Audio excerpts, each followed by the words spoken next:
Hello friends, we are starting class 8 geography chapter 1 resources. तो resources क्या होती हैं? जो भी चीज़ एक ह्यूमन की नीड को सेटिस्फाई करें वो रिसोर्सेज होती है।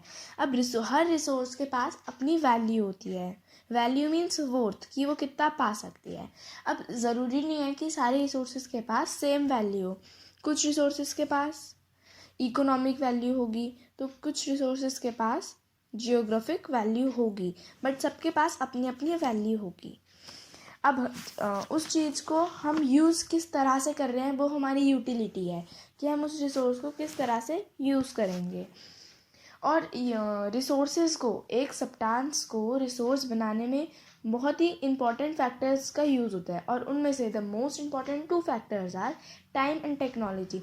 मतलब एक रिसोर्स को हमें हमारे लिए यूज़फुल बनाने के लिए हमें बहुत टाइम चाहिए और टेक्नोलॉजी चाहिए, क्योंकि हमारे पास न्यू टेक्नोलॉजीज़ नहीं होगी तो हम उस सब्सटेंस को रिसोर्स नहीं बना पाएंगे। हमने रिसोर्स को 3 टाइप की कैटेगरी में क्लासिफाइड किया है। पहली कैटेगरी होती है natural resource, second is human made resource and third is human resource. First category जो नेचुरल रिसोर्स होती है, तो नेचुरल रिसोर्स हमें नेचर से मिलती है। जो भी रिसोर्स हमें नेचर से मिल रही है, जैसे एयर मिल रही है, water, soil, mineral, these are natural resource. अब नेचुरल रिसोर्स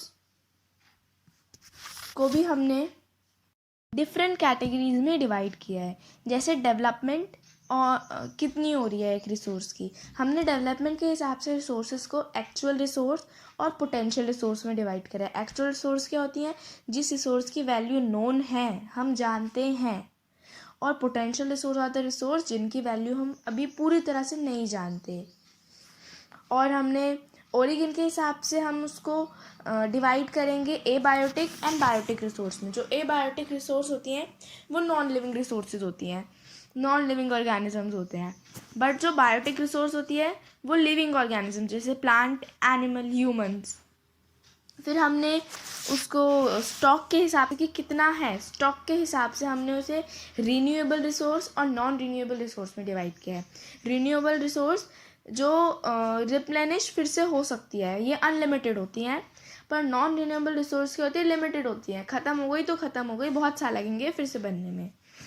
अब डिस्ट्रीब्यूशन के हिसाब से हमने इसे डिवाइड किया है यूबिक्यूटस और लोकलाइज रिसोर्स में। Ubiquitous resource are the resource that are found everywhere, हर जगह मिलेगी। जैसे एयर है, हर जगह मिलेगी, वाटर है, हर जगह मिलेगा, लैंड है, हर जगह मिलेगी। बट जो लोकलाइज रिसोर्स होते हैं वो एक सर्टेन जगह में ही मिलेगी। जैसे बारिश वाला क्लाइमेट, जहाँ पे मोस्ट ऑफ द ईयर बारिश होती है, वो एक ही जगह पे मिलेगी, दूसरी जगह पे नहीं मिलेगी। तो ये लोकलाइज सोर्स होती हैं। Second is human made resource. Human made resource क्या होती है?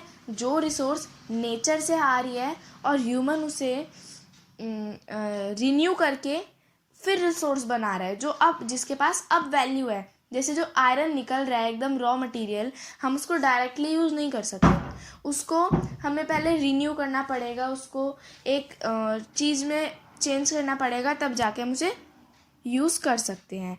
And then human resource. Human resource क्या है? हम, we are the people are human resource. Then conserving resource. हमें अब रिसोर्स तो हमें मिल गई, अब उस रिसोर्स को कंजर्व भी करना है, बचा के भी रखना है। तो उस रिसोर्स को ढंग से केयरफुली यूज़ करने को क्या कहते हैं हम? Resource conservation.